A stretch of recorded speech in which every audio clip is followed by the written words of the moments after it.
Just for the record, God bless this man. He's got a tremendously awesome testimony, all right? I'm actually going to put this in the beginning of the video. I don't want you to think he's just doing his job. I don't want you to think that I'm attacking this guy. As a spokesman for Mike Bickel, they've hired him as a crisis manager. So, like I reiterate, I'm going to put this right at the beginning of my video. God bless this man, all right? God bless him. Today is December 10th, and IHOPKC has engaged a new third party to conduct an independent and impartial investigation.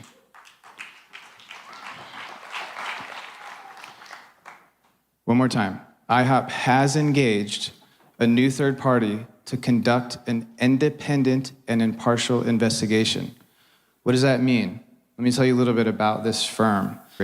However, IHOPKC will not be publicizing the names of the investigative firm, the lead investigator, or members of the investigative team in order to avoid any interference with their ability to conduct the investigation. Is that true? Any investigation firm that can be dictated by social media pressure isn't worth hiring in the first place.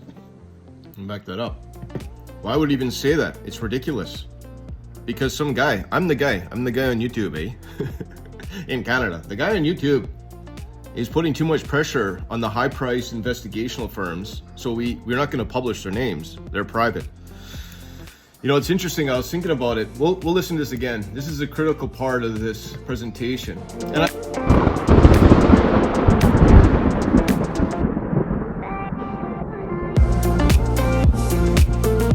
support your local food bank, drug and alcohol center.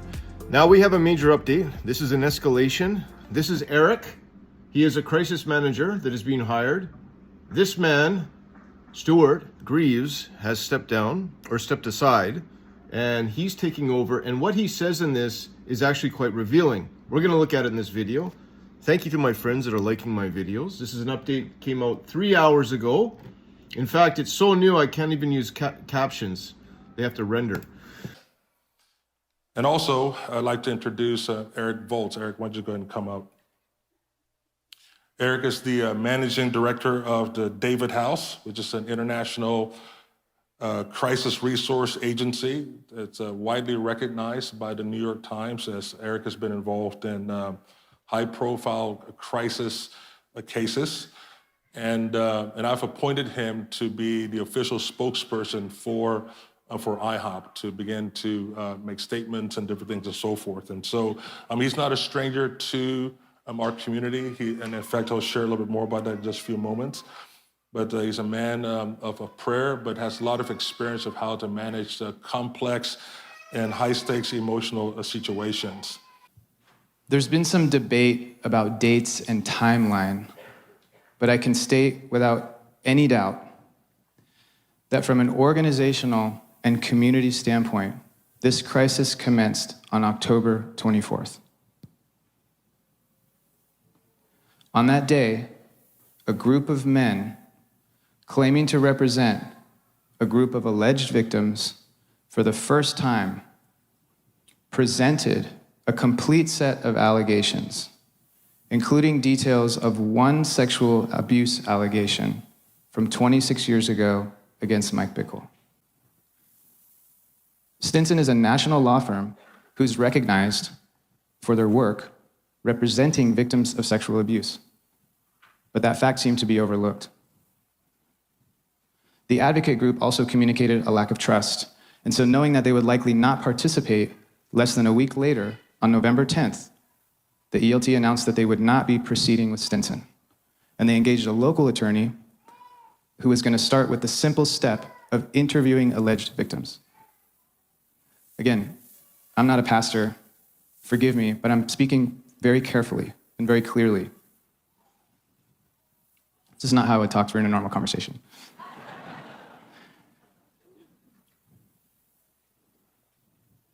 This local attorney is known in the IHOP community. She's well respected in the legal community. She's extremely professional, and she was involved in the founding of an anti-human trafficking organization. But the advocate group and people associated with the advocate group complained that this local attorney could not be impartial, and they refused to speak with her or respond to her letters. Meanwhile, there was sort of what felt like a pressure campaign for IHOPKC to hire a Christian investigative firm called Grace. The advocate group, on that Tuesday the 24th, the day that complete allegations were formally presented, the advocate group on that day actually demanded that the ELT hire Grace to conduct an internal investigation. But then IHOP later discovered that the main alleged victim was using the founder of Grace, who is currently a primary board member of Grace, as her private attorney. And this immediately disqualified Grace as a candidate to conduct an impartial investigation. So the ELT, they went back to the drawing board. Meanwhile, they're being bombarded by emails, text messages, accusations, crisis. I mean, they have... Sorry, did you catch what he just said? Did you catch what he said? His position is that because the main victim is part of Grace, it was impossible to have, all right, an unbiased third-party investigation. The advocates are saying, we don't want your lawyers from Stinson or your private lawyer firm involved because we want a private or a third-party independent investigation. That's what it all boils down to from day one. Everybody's asking for an independent third-party investigation. They can all agree, right? They can each present their evidence to a third party, a safe place for the women, and then Mike Bickel to respond. It's been from day one. That's what everyone's asking for. And there's been this internal fight between the current ELT, the mismanagement, the absolute disaster why this guy's in there right now. If they would have just simply gotten an independent third investigation, they can agree on, right? But there's been stonewall from day one. We still don't know, by the way, Mike Bickel's position on all this. Keep going. Full-time jobs. Ironically, when I first came here, I was shocked at how busy all of you are. All right, let's move this I thought up in a my bit. mind. If any of you have not read it, I would encourage you to go and read it today. You can find it on the IHOPKC website. Less than a week later, after the report on findings was published, the ELT announced that they were engaging with additional third parties who would be candidates to come in and do an outside investigation. IHOPKC attorneys even traveled to Washington, D.C. to interview one of the investigative firms that everyone online was demanding be hired. So to be fair, what may have appeared to be slow rolling or a slow moving process and actually is just the reality of the workload, the time it takes to properly assess these service providers, the way they work, their terms of engagement. There are very real costs involved with this process. A lot of this is unprecedented for this organization. I would say if they spent the money to fly to Washington, why didn't they hire him? And why did they spend the money to fly to Washington? Everything's online. And when he says all these people are demanding, yeah, there's thousands and thousands and thousands of people that have signed over 3,000 have signed a petition. All right? That's where we're at. We're not looking for a biased third party. And that is which brings me to the end of this video. Because he's quite happy with a standing ovation that they have hired private detectives.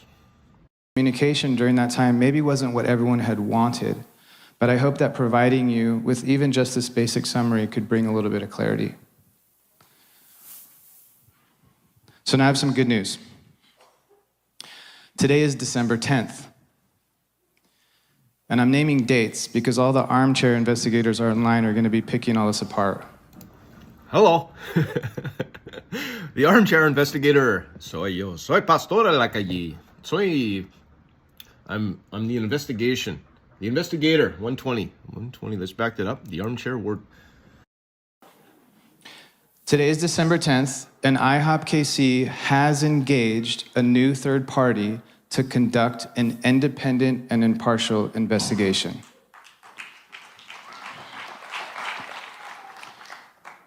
One more time. IHOP has engaged a new third party to conduct an independent and impartial investigation. What does that mean? Let me tell you a little bit about this firm.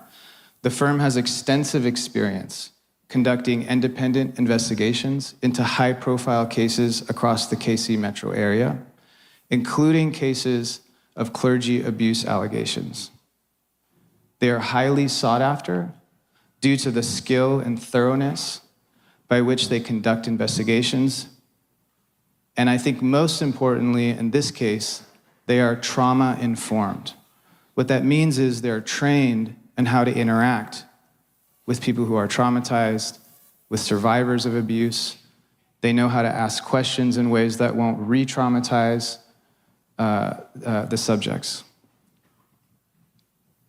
IHOPKC does not control this investigation, meaning it has no ability to dictate the process or the outcome.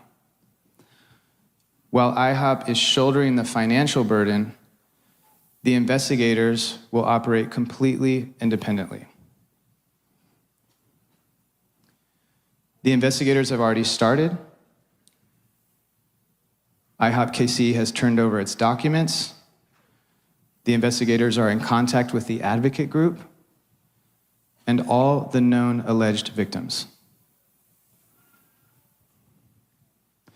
Everyone's going to say, how long is this going to take? Honestly, the length of time it takes depends on several factors, but the main one is going to be whether or not the alleged victims and the parties involved in representing them are willing to participate. Did you hear what he just said? Nothing has changed. The crisis manager is saying they've hired private detectives to do a third-party independent investigation that they're paying for. They have no idea whether or not the advocates and the women will talk to them. Nothing's changed. One thing that is lacking from this crisis manager is, even if they find the truth, are they going to publish it? Because the guy that pays the paycheck gets the report. All right, back that up. I've listened to this twice, and forgive me, you can comment below if somebody sees this, and if I'm uninformed, I listened to it twice. I've yet to say he's going to take the report that they find from their private investigators that he's not naming, that are already working in the background, that don't know if they're going to have the women even talk to them or the advocates. But as far as I understand, and forgive me if I'm wrong, he did not say that they are even going to publish what they find. Main one is going to be whether or not the alleged victims and the parties involved in representing them are willing to participate. We hope they will participate, so the truth can be brought to light quickly. Since they have already started the investigation, their identity is not secret. However, IHOPKC will not be publicizing the names of the investigative firm, the lead investigator, or members of the investigative team in order to avoid any interference with their ability to conduct the investigation. Is that true? Any investigation firm that can be dictated by social media pressure isn't worth hiring in the first place. And back that up. Why would he even say that? It's ridiculous. Because some guy, I'm the guy on YouTube, eh? In Canada. The guy on YouTube is putting too much pressure on the high-priced investigational firms, so we're not going to publish their names. They're private.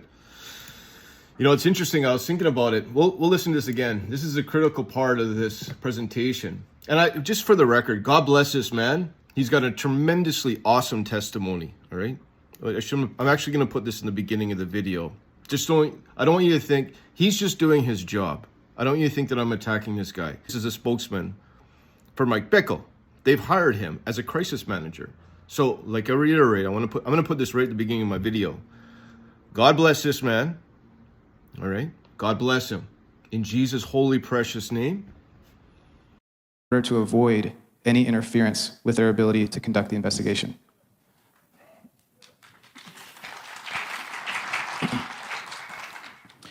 There is an extraordinary amount of internet behavior activities. I'll be very respectful. Unfortunately, it has created an atmosphere where certain people that are serving IHOP, it's better for them to remain anonymous. Yeah, the advocates are receiving online threats, all right? People are writing books about how the advocates are Satan and demon-possessed, taking over IHOP as the accuser. Charisma magazine and all the biggest magazines are putting out the Absaloms to take over King David and Mike Bickel, all right? So is he talking about the advocate's safety? Well, he hasn't even... My impression listening to this is that Has he even talked to the advocates? They hired private lawyers, a private investigation firm. They don't even know if they're going to talk to them. This is the last thing that and it's an escalation. I can see an escalation, because what's the end of this? If this, we're going down the track. It all started right at the beginning of the ALT, all right? If they would have handled it appropriately, the advocates are saying that they had been in contact with weeks. They didn't want to go public. Jane Doe didn't want to go into the Roy's report. These are all last resort options in order to get the truth out and to protect, all right, the victims, the women. They don't have a voice. Even to this day, they don't have a voice. All right? We're going down the track now. Now this is I'm done this video. IHOPKC have not put it out. This came out 3 hours ago. And I'm expecting a new one of these things to come out. And according to Stephen Strange, so let me be very clear, this is what he's reporting. 6 or 7 out of 8 say it's absolutely not true. And there is one allegation with some credibility before IHOP started. That's what's being reported by Stephen. He's also claiming, I just uploaded a new video on my website, that I'll play it for you. Survivor testimony is scuttlebutt. The advocates are motivated by assets. This just came out 3 days ago. It's a discussion for another day. I would just like to see IHOPKC put this to rest. Mike either did something or he didn't. I've heard the year 26 years ago. You know, all this is kind of like scuttlebutt. 26 years ago was before IHOPKC started. IHOPKC, because of generous donors, has a lot of assets. And you have to just wonder what people's motivations are. But all right, you can come watch this video. So the motivations is the assets, is what he's saying on social media. He's made multiple videos doing that. And I actually had to look it up. Scuttlebutt is slang use, means rumor or gossip. So this man on social media, multiple videos, is saying the survivor testimony is slanderous gossip. That's where we're at. There's a narrative that is being spun on social media by this man, the current ELT. The advocates are receiving threats. And that's why I think if you can do me one favor in this whole entire video, is please join me in prayer for the women and the advocates. And I'm done with this video. So may the Lord bless you, keep you strong in the faith, and always remember, Brother John loves you.